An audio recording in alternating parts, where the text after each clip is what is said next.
there is nothing more beautiful than our 3 brand new ovens. I would say so. They're on wheels.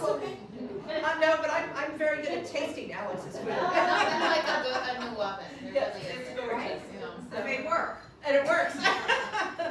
So we're all set, and so we have our very first program, which is with Rossella, who needs no introduction to this crowd, and so we're just going to have a fireside chat, and really probably everybody knows you so well already. We'll have to think up some questions that maybe they didn't know about you. But Ask me anything. well, the first thing that I wanted to ask you was you've really made a huge success out of Cooking with Nonna, and in addition to the books and various web endeavors that you had and the web store, you've also been part of the Italian American podcast, and I think there's some really interesting synergy between the way heritage and the Italian and American connections are promoted, both through Cooking with Nonna and the Italian American podcast. So I'm kind of curious, did you get to a point where you told people this was what you were doing and they all went, that's a fantastic idea, or they went, are you crazy? Or what was the percentage between those two groups of people? So in 2009, when I started doing what I was doing, I paused for a reaction. Whenever there are young people, and I say 2009, they're always like, and I'm like, there was no Instagram when I started. I'm a dinosaur in this business. I mean, I remember running around New York City with my father, who was my dadager. Kim Kardashian got a momager, I got a dadager, We work with what we have. And we came up with Cooking with Nonna together. It was not my idea or his idea, it was an idea that we really put together between the two of us, sitting at the basement kitchen table in Brooklyn, after my nonna was cleaning up, and I was gonna be, I wasn't supposed to do this. I was supposed to be an Italian teacher. Because when you're from Brooklyn and you're first generation Italian American and you speak Italian fluently, you don't know what to do with yourself. So either you can become a hairdresser or you become an Italian teacher and you wait for somebody to knock you up by the time you're 25. And I didn't do that well either. So I was in school, and I think my father knows me quite well, and he knew that I probably wasn't suited to be a noble member of the Department of Education. It's a fantastic. I mean, you have to be a saint to be a teacher in 2023 in the state of New York. You really do. These people are saints. They're not paid enough. They're not anything enough for the goodness that they give to the world. And he looked at me and he was like, "Well, what do you want to do with your life? You're gonna be a terrible teacher. We all know." And I'm like, "You all know? Did you have a meeting? Like, with all of you?" And I just said, I was like, I want to have a cooking show one day. That's the greatest job in the world. And he looks at me and he goes, "Yeah, you know what would be really cool? If we called it Cooking with Nonna." And a week later, he bought the web domain cookingwithnonna.com, and he goes, "Look what I got." And I'm like, "Yes, very nice." And then a week after that, he started construction on this rollaway island. That two of my nonnas are my original nonnas. My season 1 nonnas are here. Nina LaBruna and Lydia Palermo. Say hello to them. Aren't they gorgeous? So you guys remember the kitchen in New Jersey? That was a great time. We had a fantastic time, and we really just had this rollaway island. We had a website. We had no idea what we were doing. We hired an audio-visual department of a university. They came with these giant cameras, these big, VHS cameras, to film the show, and we really wanted to be professional. We treated it like it was a really big deal. We were not ready at all, but I think that if you wait until you're ready, you'll never do anything. And after that, I would run around to events with my dad, and I was this very young woman. I was 22 when I started. Nobody took me seriously. At that time, you were either on the Food Network or you weren't. There was no, I'm an influencer. I'm a content creator. They're like, "What?" You know, and they're like, you cook with old ladies? And I'm like, yes, you know, it's great. But, and I didn't look like anybody that was on the Food Network, and I didn't sound like anybody that was on the Food Network. And, you know, I really had to, and for a long time, I tried to assimilate to what I thought cooking show hosts looked like and sounded like and acted like. And it took a long time for anybody to care about what I was doing. But I always say it takes 10 years to become an overnight success.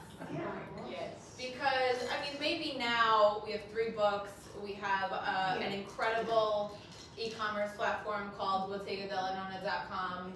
I'm a part of the Italian American podcast. I'm 1/3 of the Italian American podcast. My friends John and Pat are not here tonight, but you know, for a long time there was just this period of going home and wondering, is this worth it? Is this worth all the time and all the stress and all the agita? You know, and you second guess yourself a lot, but I think that that's what the Italian American dream is about. You know, I think about my nonna that worked at the Howard Clothing Factory in downtown Brooklyn for 27 years. You know, how many times did she go home at night and think, did I do the right freaking thing over here? Sure. You know, that I came to this country with 2 children, well, 1 in Italy and 1 here, and no husband, and Yeah, no, it's about making bold choices and having the courage to stick with it. You know, I think one interesting thing as a consumer of Bottega della Nonna and Cooking with Nonna, I can't believe I'm the only person that's had this reaction. So when I first, you know, heard about you and went to the website and saw one of the shows, and I had an astonishingly close relationship with my grandmother. I mean, and my mother knows this, I loved my grandmother even more than my mother. I mean, I think it's probably one of the most important formative relationships in our lives. I really had a terrific relationship with her, and she died 20 years ago. And my first reaction to everything was, oh my God, I haven't thought about that in 20 years. And it was true, you know, it brought back these incredible memories of spending time with her in the kitchen. It also brought back the memories of, you know, in my crazy clannish family, my relatives all lived out in the suburbs in, you know, big beautiful houses in New Jersey. We lived in a tiny apartment here. And we'd go out there, and by the end of whatever holiday we were celebrating, 20 people were packed into my, you know, aunt's kitchen. And the entire rest of the house, you know, had 3 people here, 2 people had fallen asleep in the den, whatever. But I always used to think it was an amazing thing, the smallest room in the house, and we all gravitated there, you know. And so you brought back a lot of those, you know, memories of what it was like to be part of those families where the generational shift hadn't quite happened, and you knew the people who had come from Italy, and you know there was this incredible cross-cultural and cross-generational sort of spirit that you've rekindled for a lot of us, I think. But you know, what you said really moves me. Like, you know, we're all shoved into the smallest part of it. You know, I've asked God a million times. He could have made me anybody. He could have made me starving in the Sudan. Why did he make me an Italian American, first generation Italian American girl from Bensonhurst, Brooklyn? Why? And I think it's because, you know, I don't know, he let me win the lottery in a lot of ways, because I was born in 1987, and I think I'm part of the last generation perhaps that still remembers, you know, that immigrant lifestyle. You know, that had its problems and stresses and everything, but it was just so beautiful to you know what it was like. You're Italian, you have a 3-floor house, you know, you live in the basement. The middle floor is the showroom. You know, everything's wrapped in plastic and everything's prepared for like when the Pope visits, but you live in the basement. And that's very much the way my holidays were. When I was a kid, we would be 20, 30 people, a zigzag table in the basement. You know, nothing matched. The tablecloths didn't match. The cutlery didn't match. But it was hardly like a Pinterest holiday ever. Nothing. There was no home goods. For Christ's sake. We had Berta 67 on 18th Avenue. You know, you weren't gonna spend the money on like on like little crystal snowmen or anything like that. That's nuts. Why would you do that? You know, but there in those small spaces and in those loud rooms, you know, the cacophony of just, you know, Uncle Vito yelling about Bill Clinton, and Tia Maria talking about how Connie gave her $200 in the booth than what she gave him for. It's just, there was such a comfort to those times of my life that I couldn't imagine being anybody else doing anything else. And in my second cookbook, Cooking with Nona Holidays, I kind of told the story about when we had this one Christmas where there was a huge power outage at my parents' the big house in New Jersey. There's always that one family that does more than everybody else, right? There's always the one house you go to more than everybody else's house, and that was my parents for 20 years. You want to talk to my mother about it? She'd be happy to tell you. She was, you know, this is her therapy. She's like, 20 years I did the holidays. Nobody did them like me. But this one year, we had a big, huge power outage. My mother calls me in a tizzy. I bought all the fish. Everything's gonna go bad. Your father's fighting with the generator, saying keep it moved left and right, you know, in the cold. And after like an hour, we were like, well, screw it. Let's go back to the basement. So everybody kind of gathered in the basement for the first time in 20 years, because it's like, why? You know, we're well-to-do Italian Americans now. We're upwardly mobile. We got a big house in Jersey. You know, we got Brooklyn, but we went back to Brooklyn and we went back to that basement and we did it the way we knew it was like a muscle memory. And we had one of the best Christmases of my entire life. And we made, you know, cavatelli with seafood and did all the fish. And I think life is very funny. And if you take things for granted, you know, you will be tricked in the end into thinking that, you know, more is better, more space is better, more money is better. But we realized that we were just happier with so much less. Well, I realized really what's important was being Exactly. together. Yeah. And eating the cavatelli. Yes. Vito's pasta is very good. Oh, excellent. So, you know, I want to switch for the Italian American podcast, even though you're only 1/3 of it. But it covers a very broad range of topics. I mean, sometimes it's covering a specific event somewhere in the United States. Sometimes it's genealogy or a historical figure or museums, television shows. I mean, it really covers all of you, you know, have a very broad knowledge of. We're like the Italian American Seinfeld.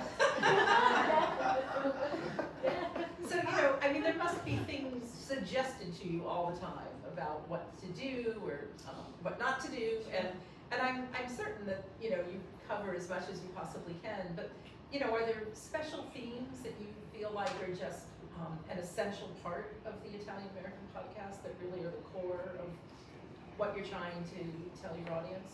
So, you know, I do the Italian American podcast. If you want to find it, it's called ItalianAmericanExperience.com, and it's available on Apple Podcasts or Spotify or anywhere you get your podcasts. But my friends John Viola and Pat O'Boyle, he's very Italian, Pat O'Boyle. If you don't know, he is the most Neapolitan Irishman you will ever meet.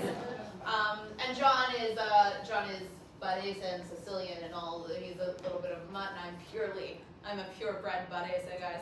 And we are, all three of us are children of actually John is the child of immigrants. His father is an Irish immigrant and his mother was born here. So I'm first generation Italian American. And while we have, our stories are a little bit different, we have the exact same, you know, point of view on so many things. We're so like-minded. So whenever we get to, we have a guest or our producer book somebody, we can interview the guest, and we always, you know, try and do our due diligence and do the research and talk to them about whatever it is they're doing, because it's our passion to highlight prominent Italian Americans who really want to make a difference. If you have a business, or if you're an entrepreneur, or we had a guy who wrote, you know, a series of 5 books about, you know, the village of Bicari in Sicily. You know, like, that's something, maybe that's not sexy to everybody, but that guy deserves an hour, you know, to talk with him. But we found that some of our best episodes are the ones where we just get to talk amongst ourselves and riff on, you know, the things that we remember, on the things that move us. And I think so many people listen to it because maybe they don't live in New York.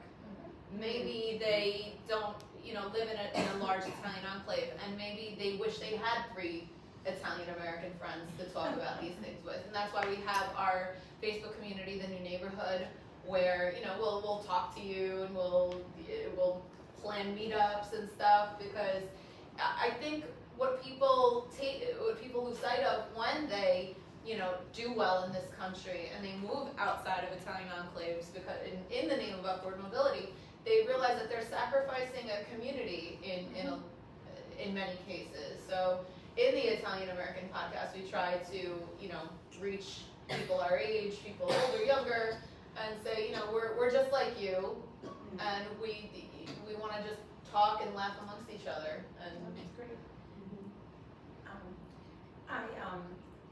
I guess, you know, the other thing is, do you want me to get you a glass of water? You okay, Nina? She's okay. I have She's some an allergy.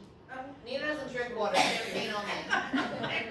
I can probably procure that too. Yeah, The water I do. She's got 2 doctors that take care of her. Well, the good news about being, you know, in this intimate setting and knowing everybody is we can pause and take care of you if we need to. Don't worry. Yes, you can. Yes, please. Well, no, I think that that's a very apt description, because, you know, I would say that, you know, I don't listen to every episode, but, you know, I tune in and tune out, and, you know, even if I don't listen to the whole episode, there's always something that intrigues me, you know, and it holds my attention. And Am I the funny one? actually, I'm the funny one. Actually, you know, you and Pat both. All right, fine. I'll share it with Pat, but You have to give him credit. John's the straight man. He is, Yeah. definitely. Yeah. But you're the purest of, you know, the Italian American experience now that you've told us their backgrounds. So, Yes. But, you know, that leads me to one thing, which is you and Antonella, who's standing at the back hoping I don't notice. She told me that you're both from Mola di Bari. We are paisani. And Yes. and I had never heard of Mola di Bari, and she told me it's just a little tiny thing, and then I looked it up, and it's beautiful. I didn't say it wasn't beautiful. I just said it was very small. But yes, it's very small, Antonella, very true. But Mola is the biggest little village in the world. Like Reno, Nevada, you know, like everywhere you go, you will find one molese, or at least one molese adjacent person. So if they're not from Mola, they're from like Rutigliano, but they're really bad at soccer, so we don't like those people. Or they're from Conversano, or they're from like the periphery or something. There are roughly 30,000 molesi in Mola di Bari. There are over 200,000 in New York, New Jersey, Connecticut. Wow. It's That's amazing. So we all know each other. We have about 5 or 6 clubs. I mean, there's always more because they keep fighting and seceding from the union and making their own clubs. So like everyone, we actually live in the same neighborhood. She lives in Bensonhurst as well. So I'm from the biggest little Italian village on the Adriatic coast. Because, you know, Antonella challenged me that way, and I went and looked things up about it when we had our Puglia night. Did you look up that I was Miss Mola di Bari in 2003? I didn't know that. I was, yes. And I would have been Miss Puglia, but the year I went, the 6-foot blonde from Chicago shows up. She was half Swedish. That's not fair. It wasn't. You know what? I did not know that. We have to add that the next time you come. You know what? That's a molese, right? You didn't do Miss Mola. They didn't make you do Miss Mola, right? No, I grew up in Pennsylvania, not in Brooklyn. I just moved here 10 years No, ago, we so I skipped all of that. That's no excuse. We would bring them in from, you know, Miss Mola di Bari was a rite of passage when I was growing up. You know, it was really a way to show like your love for the community. It wasn't Miss America or anything. Like there was no swimsuit competition. There was no. It was really just something to make your family proud. And for that year, you had to go to all the clubs events, and there were many.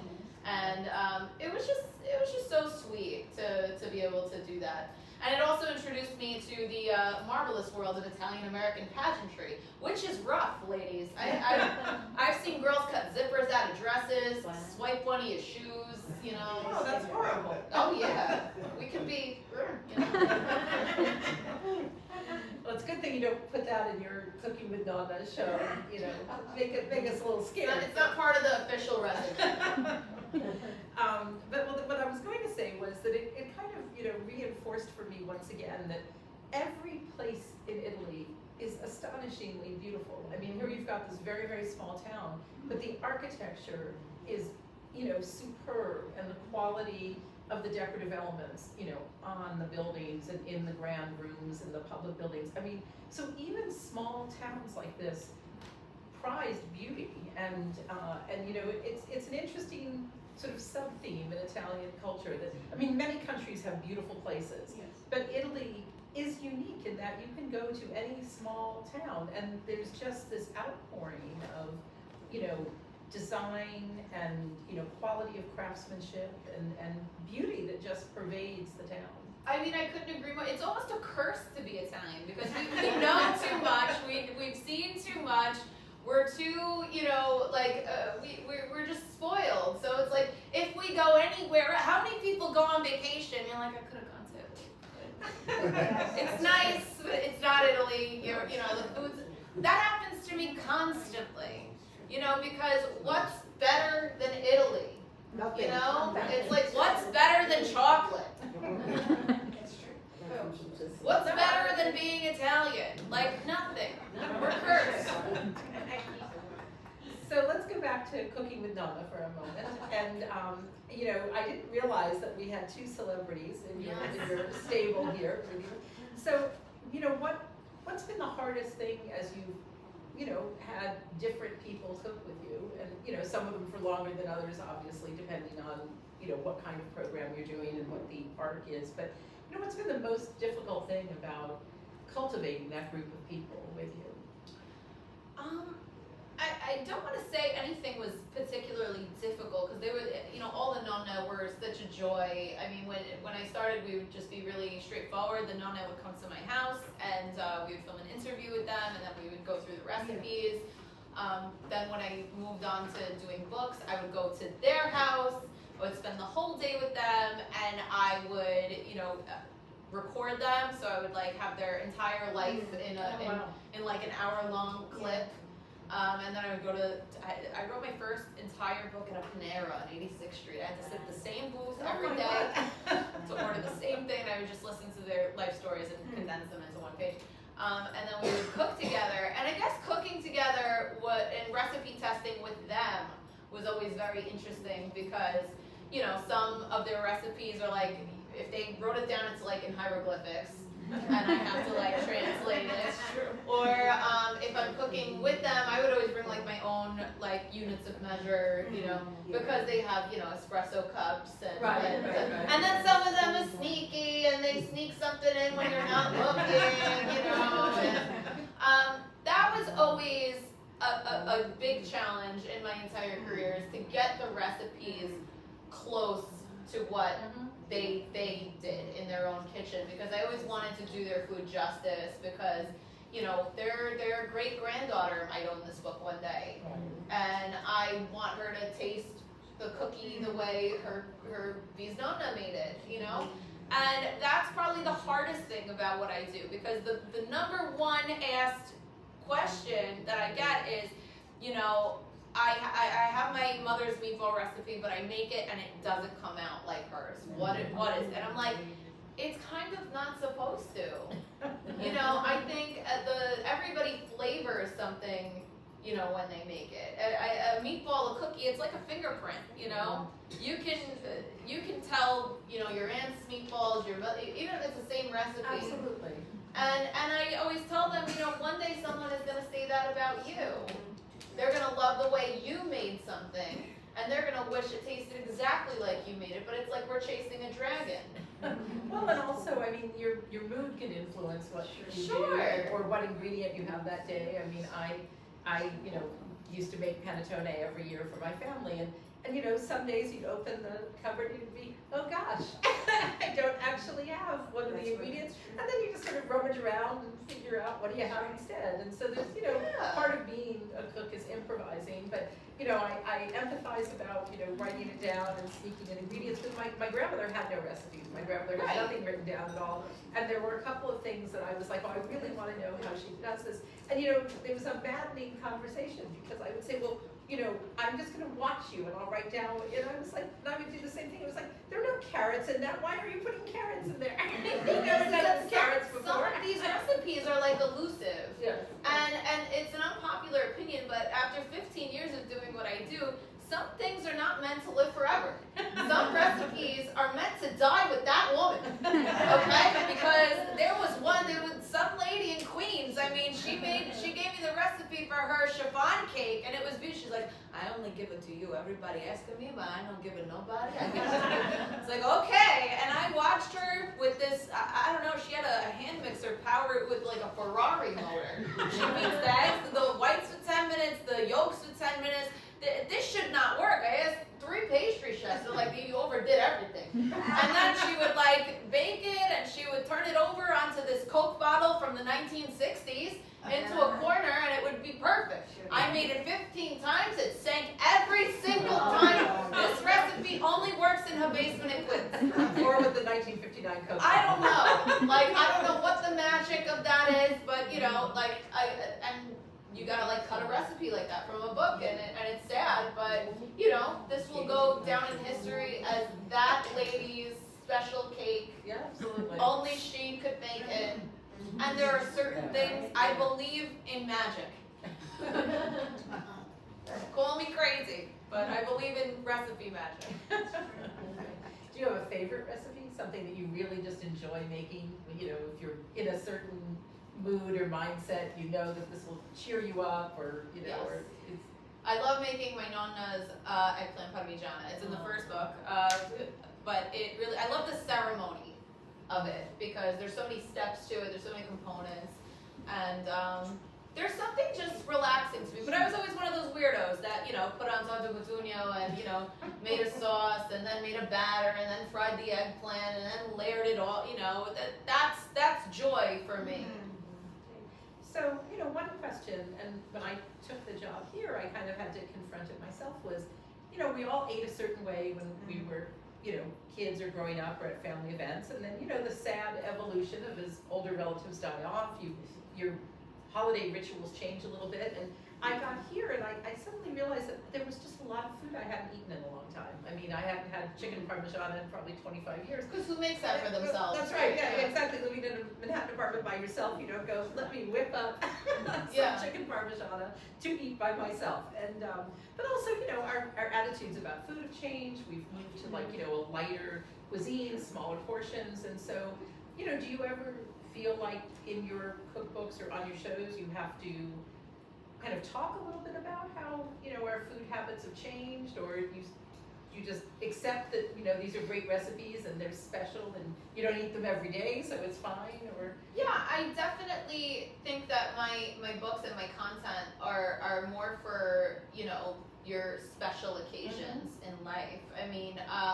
My agent asked me if I would be willing to write something really relatable, and it's like, well, do you have a crock pot? And I was like, not a lot of the nonnas have a crock pot, so I'm not, would you like to do a keto cookbook? And I'm like, no, I would not. I try and think of people like me and what they want, and I love to make recipes that are serendipitously traditional, the cod with a polenta crust or something. I don't think we have to go dive headfirst into the pool of fads. Right. For the sake of just saying this, giving people what they want. People don't know what they want. You gotta show them what they want. Absolutely. You can't, and I don't, I don't change for anybody. That's I good. can't change. We're glad about that. It is what it is. Yes. O ti mangi sta minestra, o ti butti dalla finestra. You eat this and you jump out the window.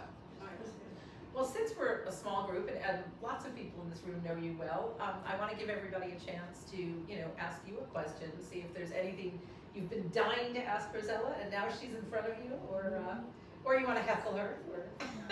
Vinny, you've been quiet. I'm always quiet. All along. Unless I'm eating. Lydia, darling, yes, tell me. In your recent book, Yes. okay, what are the recipes that you selected for the recent one you just wrote? So my third book, Cooking with Nonna Sunday Dinners, that came out last October, Okay.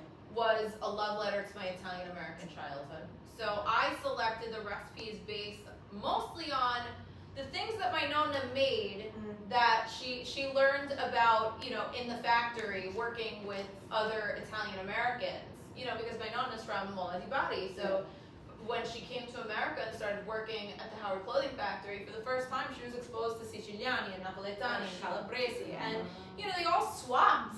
And they all talked, and they all, that's where Italian-American cuisine, I think, was born, in those kinds of places where people exchanged ideas and recipes. So the book is some, Italian-American red sauce favorites, and then just some stuff that, we made up off the cuff, that we don't, everybody is so focused on origin. Today, what are the roots? And it's there can be roots in so many places, but it's full of good food. Rosella, you're on your third book now, right? Yes. Now, how do the recipes change from book 1 to 2 to 3? Do you go into different kinds of foods, or? I think book 1 was probably my most authentic Italian cookbook. I really tried to. Regional Italian. Yeah, regional Italian cookbook. I tried to keep everything really true to form. I was kind of nervous to be, a little gavon, with the stuff, and I wanted everything to be nice and proper. The second book was holiday classics, so it was whatever the nonna, told me were their holiday favorite dishes. The third book is unapologetically Italian American. It's all about, my nonna's journey first to Venezuela and then to the United States, as a widow with her 2 children, and about the life that she had to, make here, and about the food that we cooked, through so many Sunday dinners in that basement.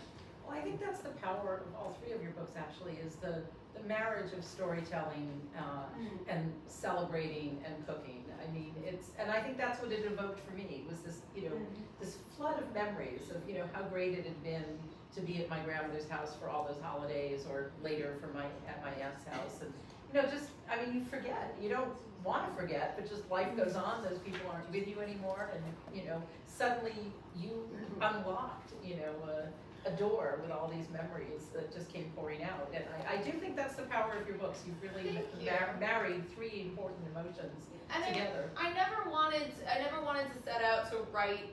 First of all, I was terrified of writing any sort of book. I was told I would never go to college.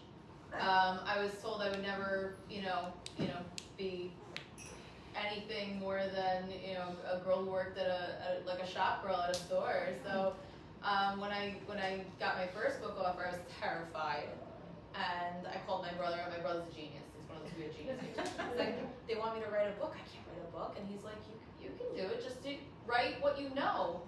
And and that's why people ask me, why didn't I write about all grandmothers of all ethnicities? Because I don't know crap about Chinese grandmothers. I know Italian grandmothers. You start where you know, and it came really naturally to me to tell these kinds of stories. And I felt like such a responsibility, especially for my first 2 books, when I wrote about those 30 different amazing women, to tell their stories in a way that would resonate with people, and in a way that they would be proud of it. That's really great. Well, I want to see if anybody else, Mary Ann's got a question, of course. Mary Ann, Well, listen, darling. Yes. Why don't we start something? Cooking with No. The best chefs are men. I did it with Vito Then make the before. book Cooking with No. You didn't see the video with Vito? He's gonna be so offended. Well, why is he going to be offended? But it's not the book. It's not a book, Cooking with No. Well, it's not a book yet, Mary Ann. You know, Okay, look, okay, but I think it would be a very good idea. They ask me to write it, they gotta write a check. It would be, you know? it would be a very, very good idea, because the best chefs are always men, you know that. So, Rossella, you had a question. Oh, I actually have two questions. They're quick though. I'll start with the more important one. Your ankle bracelet I saw when you walked in with the cornetto. Yes, Do you 'cause sell you know, I that? get the eye. Do you sell that in your store? Because I need to buy it immediately. I do not sell this one. I wish I did, but I don't. Okay. But my beautiful friend and burlesque dancer Angie Pontani Okay. sells this ankle bracelet, and she has it in her online shop, angiepontani.com. Okay. And I love it. Thank What you. a conversation. Then my second question is, I've heard you speak on or write about this years ago, and I related to it as a first generation Italian American. My parents were born in Italy. You mentioned something about when you're here, you're considered more Italian. When you're in Italy visiting family, you're too American. Do you still encounter that? Do you still feel like people feel that way or mention things like that to you? Or is that something you experienced, years ago when you're first starting out? No, I think I still feel, I think I said I'm a little too Italian for Americans and a little too American for Italians. Yes. And I kind of just really get along. I could get along with everybody, really I'll talk to a wall. But the people that I really find community with and that I really mesh with are people like myself, and I think that's true for so many different children of immigrants, because it's such a unique way to grow up and see the world. When your parents are immigrants, you take care of them in a little bit of a way. You make their appointment, or you do their mail. Language is a there- barrier that. Of course, there's so many different barriers, and you're forced to see the world differently. When I do go to Italy, or when I encounter the lovely people of Italy on my Instagram or Facebook comment feeds, their general consensus is that I'm a little too esoteric, and I'm like that loud cafona Italian American. I'm a stereotype, and all these things that can be unkind, and like the food that we make is blasphemous and just shouldn't be done, and we don't respect the true Italian. But I will always lobby and fight for the fact that Italian American is very much its own distinct culture. I agree with that very much. And its own cuisine, and it's not a story of blasphemy, it's a story of evolution. No, I think that's absolutely true, because, the generation that came here had the Italian traditions that they brought with them. But whether it was 1890 or 1910 or 1940 or 1970, the same products were not available. It's different today. There's more international commerce, but so they did adapt, and so a unique cuisine formed that was Italian in inspiration, but for practical purposes, Italian American. And it's about it was about so much more than just let me do everything the way we did it in Italy. You brought people to a new country. There was a brand new culinary landscape. There was different food available. They had way more money now, and absolutely. you expect them to come to this country and be able to afford chicken and not parmen. What'd you think was gonna happen? Yeah, absolutely. But it's an interesting thing too, because my mother's definitely with a generation that was very much encouraged to assimilate as much as possible, and so I think my mother is one of those people that in certain ways she sometimes she's 90 now, but for a time it was like, well, I don't want to do that because my parents kept telling me we needed to be as American as possible. Yeah. So it's why that generation. And now we're not Italian enough. Right. Yeah. So this speaks so much to who we are. Just at our roots, though, Italians will never be the most united group. How can you unite people that can't agree on a meatball recipe? It doesn't work. I had to divorce myself from people judging me unfairly a very long time ago, because I'm a public person and everyone's going to have an opinion, but I can just be myself. And if someone from Italy doesn't think that I'm Italian enough, that's their friggin' problem. Well, the good thing is you're New York enough. Yes. That's true. So, Nina, since I've learned this new fact about you, that you were one of the Nonas that I did not know, what was the most entertaining part of having that experience? Well, this is about, 10 years ago, and just meeting this young, vibrant girl, and I remember it was a beautiful house, and it was very professionally done.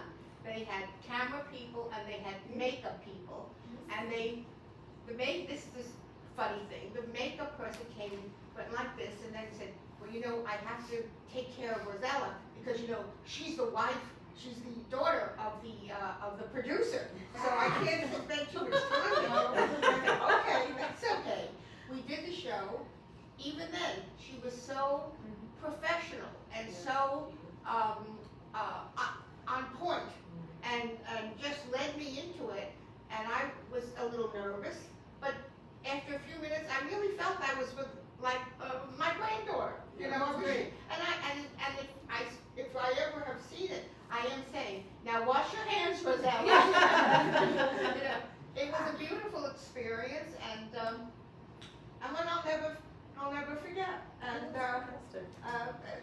it's in posterity. My children can see it after I'm gone. It lasts forever. And I have to tell you, one of the recipes that we did, chicken cutlets. I have gotten so many compliments. The lemon chicken cutlet. Lemon chicken cutlets. They were It's fantastic. like they say, but it's a no-fail recipe. Yes. So we lucked out on that. Yes, we did it first, Nina. What do you think those bananas are doing now on reels, So How will you had met we you. see these videos? They're all on my YouTube channel. On YouTube? Yeah. And you had a question? I know, I wanna say thank you, because so many recipes that were lost when my grandmother died, you brought back to me through all 3 of your books. Thank And when you. people ask about the book, each book in itself is so important and different that you can't have just one. It's like my encyclopedia. Yes, you have of to buy them cooking. all. But you do, because I couldn't remember how to make pasta con sarde because I'm part Sicilian, and I opened it up to your book and there it was. And some of my my family's favorite desserts are always from your books. So each book is needed, each book is different, each book is valuable. Thank you. Yes. And I wanna you say so thank much. you. No, thank you. We'll be here all night. Thank Thank you, yes. Well, I think in the interest of not being here all night, do we have any last, Elizabeth? Oh, if I may just add, this is not, since I'm not familiar with your book yet, and I look forward to reading it, but I do want to relate a general experience I had. I was a student from Germany, met this Italian man whom I ended up marrying, brought me home to this Italian family, and it was just one of the most memorable experiences. I was an only child, and there were all these people sitting there enjoying this fabulous food my future mother-in-law had prepared all week. And I will never forget my father-in-law was sitting there at the end of the table, and this was his happiest experience, having all this wonderful food and his family around him. And I didn't think you find that I'm not familiar with any other culture that so treasures these moments. Because being Italian is like winning the lottery. I like it. And then marrying it into Italian family when you're not Italian is like winning the I don't know, the Powerball. If I may add one more question, how do you manage to stay so slim? Oh God! I don't know why this is interesting to anybody. We're all just jealous. Angela, I actually, I exercise a lot. I do a workout called bar. That's like a ballerina workout. I'm not a ballerina by any. I dance like Elaine from Seinfeld, but I do the ballet, the bar thing, and then I eat real food. When I'm hungry, I eat stuff, and I listen to myself. There are days you're gonna eat more, there are days you're gonna eat less, but eat real food and eat what you want, because what happens when you don't eat what you want to eat, you eat all this crap that you don't want, and then you got the woolly, and then and then you're just gonna binge later. So eat it, forget about it, and go do the bar. All right, well, that sounds like a great ending. In my next book, yes. So, well, this was great. Thank you so much for being our opening event. Thank And, you. If you want to finish this, I'd ask Nona Lydia, because like, how does she look like this at her age? I mean, what do you do? At 50? That's what, right, exactly. I know, I love Lisa. So if anybody would like to purchase any of my 3 books, I'll be outside. Tip your waitress. You've been a great crowd. Thank you.